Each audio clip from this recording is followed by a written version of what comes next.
520. We welcome in our good friend Lloyd Vance. Does a great job covering the NFL. Vance's View on a Tuesday. What's going on, Lloyd? Not too much, Q, man. We're at the end here. Horrible, right? I feel like we were just talking about training camp a couple weeks ago, and now all of a sudden I have to go back to watching NFL replay in the red zone on Saturdays and Sundays of games that I already know the outcome of. Yeah, it's going to be a long wait. I guess you won't be watching the USFL or whatever they're trying to start up now. Oh, yeah, I forgot all about that. You know what? I'm a football fan. I'll probably dabble in that. I don't think Sunday was a shock, a surprise, right? And by the way, I think USFL starts April 16th, so we got another couple, almost 2 months on that, my friend. So I wasn't shocked that the Rams won the game.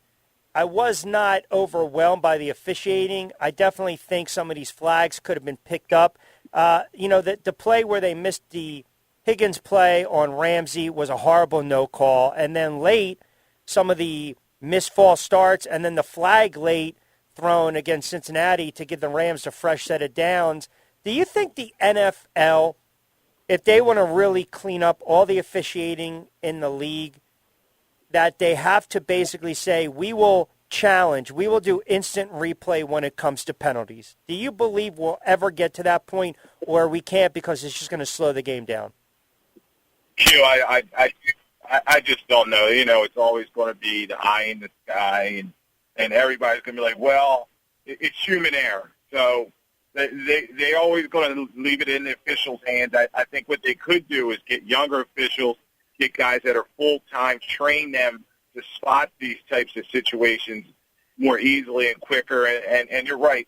For the most part, they were letting them play. Collinsworth kept saying it over and over again.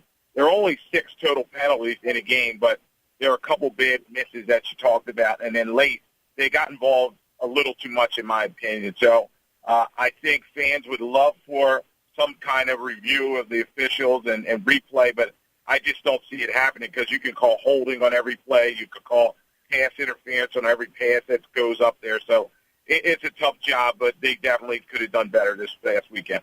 Yeah, and it's a good point. You can call penalties pretty much on every play, even the false start, even the holding. We've seen it. How about the play calling late by Cincinnati and Zach Taylor, where you have a workman-like back there and Mixon, but yet you give the ball to Piron a couple times on short yardage situations?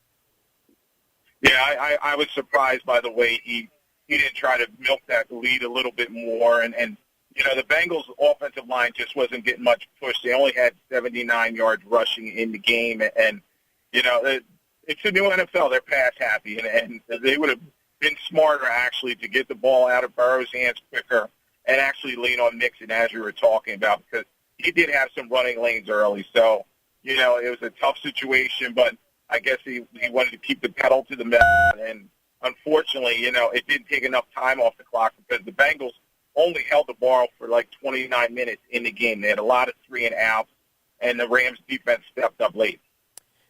Do our national perception now of Matthew Stafford change? I mean, he didn't play the cleanest game. We knew he was going to be good for a pick or two. One of them you say, okay, fine, it was almost like a punt. Beckham goes down. They lose him in the second half. They had to make these adjustments.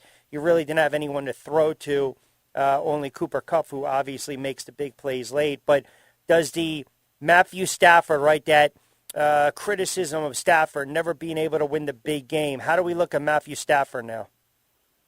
Yes, and, it's a situation where, your opinion of him has definitely got to change a little bit. Now that he's Super Bowl champion. I was on another show, and they were like, is he a Hall of Famer now? I'm just not ready to go that far yet. I don't think he's dominated a 10-year span. The ring definitely helps his resume, and getting out of Detroit, it is the feel-good story. So he's definitely improved his status. Remember, he was 0-3 in the playoffs going into this playoff series, so he's got some wins under his belt. And I think the Rams will keep him around for a while. So his legacy is definitely improving. It's tough to watch with Beckham. I mean, look, you never want a guy to go down because of an injury, right? And I never liked the fact that Beckham basically called out Eli on ESPN after he signed that monster contract. I actually felt good for Beckham. We loved him for that first and anytime touchdown on Sunday. He was absolutely destroying Cincinnati. Now it looks like it's a torn ACL, same knee, same injury. He's 30 years old. He's a free agent. What do you think the future holds for Odell Beckham? Yeah, it was a situation where you're right, Q. It was make good for him, and 2 catches for 52 yards in that touchdown that you talked about, and he gets out of Cleveland and almost has a storybook. But that injury is going to be huge for him. I know he'll be able to rehab it. Not the same knee that he blew out before, but I think he's probably going to want to stay in L.A. As you're saying, 30 years old. He's finally maybe found the right fit for him, the right offense. As long as McVay and most of the pieces come back for the Rams, they're going to try to make him a feature of that team. So I think he goes back to the Rams. And, he'll always be second fiddle to the Cup, but I think he's okay with that at this stage in his career. Did you hear the comments? This was a while ago, or maybe even leading up to the game. Carson Palmer, who is so bitter by everything that transpired with him when he was with Cincinnati early on in his career, said back in April, there's no way that Burrow's going to go to Cincinnati. Then there's no way they're going to win around him. And then if he wins a Super Bowl, there's no way he's going to want to stay with Cincinnati. I don't know. I think the kid's a Cincinnati kid. I think he wants to win with Cincinnati. I'm hearing a lot of people saying, he's got to figure out a way to get out of there. And I'm like, well, why? Wouldn't you want to be the guy that helps the Cincinnati get their first championship, get their first Lombardi trophy? I don't know if you heard any of kind of Palmer's comments, but it's just kind of paraphrase. He made it seem like if I'm Joe Burrow, the best thing I can do is get out of Cincy.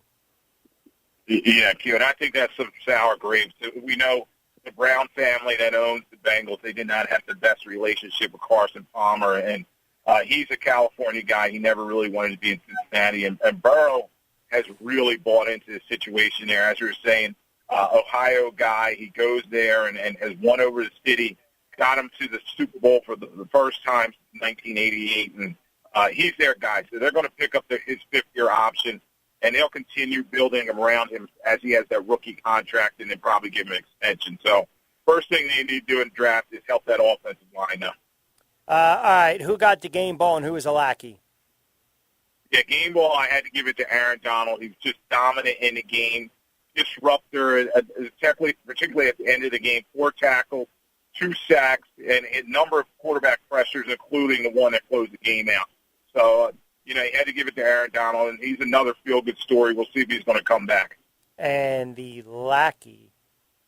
It's not a lackey. I'll say lackeys. It was the Bengals' offensive line. It's something that we talked about all through the playoffs. This group just, Burrow kept winning in spite of him, and they did a pretty good job for one half. But the second half, they weren't protecting him at all. And Joe Burrow gets sacked 7 times overall. I talked about the 79 yards rushing where they really weren't winning up front. So had to give it to the Bengals offensive line, and that's where they should probably concentrate in the offseason. Now, the big question is, what did you think of the halftime show? Because I said it was an education for the young little punks out there who don't know music. Well, Q, you and I are probably around the same age range, and those are my wife and I were both enjoying the sounds of guys up there. Then there's people we grew up on and really enjoyed the show. They were a little bit older, but the songs really brought you back to your heyday. Yeah, I saw people were killing my guy 50, saying 50 hasn't missed a meal in about 10 years. He looks like a buck. I said, you know what? You got to leave my man 50 Cent alone. Leave him alone. Yeah, at first we were like, who is that? And then I said, oh, that's Vinny, man. And I said to my son that he should be called maybe a Buck Vinny now. What's going to be the biggest off-season storyline? I mean, I don't know. What's going on with Kyler Murray? I mean, this kid, he wants out of Arizona, it seems already. Yeah, so Q, you kind of hit on it. I think it's going to be the quarterback carousel. We're going to see a lot of movement, I think, here, whether it's Russell Wilson finally getting out of Seattle. He has a no-trade clause, but I think he may waive it. They're talking about Deshaun Watson may get his situation taken care of off the field. Maybe he'll get into the mix, find the team. Aaron Rodgers to Denver's out there. And then our Carson Wentz and everybody in Philadelphia is looking at this one. There's rumors that the Colts are going to step away from him. That's amazing. So Caesars Sportsbook 2022 MVP odds in the NFL. I'm going to give you a name. Well, actually, I'm not going to give you a name. I'm going to give you the usual suspects, and then I'm going to throw a figure at, and you tell me the name. So Rodgers, Mahomes, right? Makes sense. Allen, Okay. Burrow, Justin Herbert, Matthew Stafford, all make sense, all quarterbacks. Then you throw in Derrick Henry, makes sense, 18-1. Cooper Kupp at 25-1. Take a wild stab who Caesars Sportsbook has 45-1 to win the MVP next year. Oh, well, I'll take a wild guess, and I'll go Jamar Chase because he was just so electric and had that big rookie season. I'll give you a hint. It's a quarterback. Jalen Hurts? Tom Brady. Oh, yeah.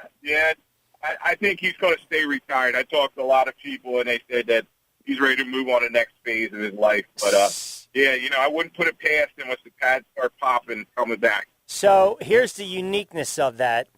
They went, in case the greatest of all time decides retirement is not as fun as it sounds and the call to the NFL returns, we are putting Tom Brady up at 45-1 in honor of his age. And in a gesture of faith to our customers, if he doesn't take a snap all season, we will refund the bets. Well, why not take a flyer, Now back your play. That's exactly what I'm saying. I might have to go in for a couple shekels on that just in case. Yeah, you never know. You just saw Eric Weddle come off the basketball court and win a ring. So and then poor guy tears his pec. Yeah, and he's a tough guy. He kept playing in the game. So, he finally gets his ring, and that was another feel-good story. So the Rams, definitely they got the job done. Unbelievable. All right, well, look, fantastic as always throughout the season. You get a week or two break, and then we start to dive into the off-season. But incredible job as always, man. Always appreciate you being part of the show. All right, you. Look forward to it. Thanks for having me on. You got it, my guy, Lloyd Vance. So a couple things. People were getting confused why, if you were in New York prior to the game, you couldn't bet on the national anthem or the MVP. The national anthem, if you remember a couple years ago, the videos were leaked of the performance. So, again, if you were thinking about betting that aspect, the prop, and it was timed, then you had some issues. They looked at it as, somewhat of the advantage to the bettor. And you're not allowed in New York to bet on the MVP because that's not based on stats. It's votes. So that's the human element. They want to take that away as well. We do have breaking news, which we will get into the other side. The breaking news will be why someone in this room will never, ever, ever be able to place another bet ever again. And we'll tell you that on the other side.